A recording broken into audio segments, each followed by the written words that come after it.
এখানে ছাত্র শিবিরের কিছু সংখ্যক কর্মী সেটার সাথে জড়িত এবং যেটা করেছে সেটা অন্যায়ভাবে করেছে, এটা দুঃখজনক।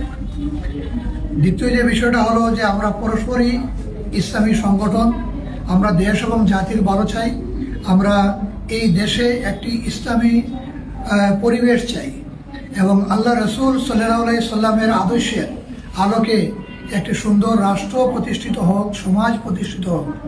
আমাদের উভয় সংগঠনেরই একই উদ্দেশ্য এবং লক্ষ্য। এই জায়গা থেকে নিজেদের মধ্যে যদি কোনো ভুল ত্রুটি, ভুল বোঝাবুঝি সৃষ্টি হয়, সেখানে ইসলাম বিরোধী পক্ষ মূলত উপকৃত হবে।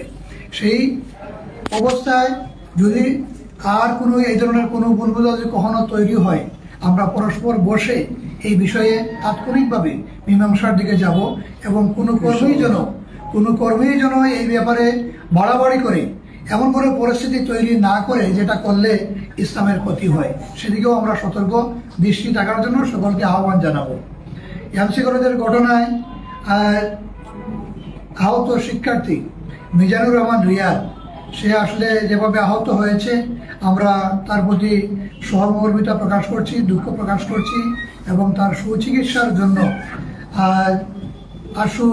সুচিকিৎসা নিশ্চিত করা এবং তার সুস্থতা আমরা কামনা করছি এবং তার পরিবার পরিজন যারা রয়েছেন তাদের প্রতিও আমরা সমবেদনা জানাচ্ছি। বিশেষ করে বিগত জুলাই আগস্ট বিপ্লবে যারা শহীদ হয়েছে, সেই সমস্ত শহীদদের প্রতি আমরা গভীর শ্রদ্ধা জানাচ্ছি, তাদেরকে গভীর শ্রদ্ধার সাথে স্মরণ করছি, তাদের উত্তম জাযা আল্লাহর পক্ষ থেকে কামনা করছি।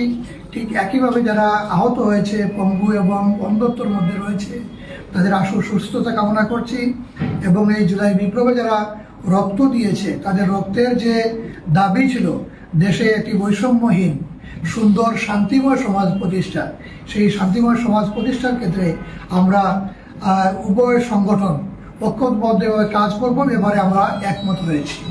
সবাইকে ধন্যবাদ।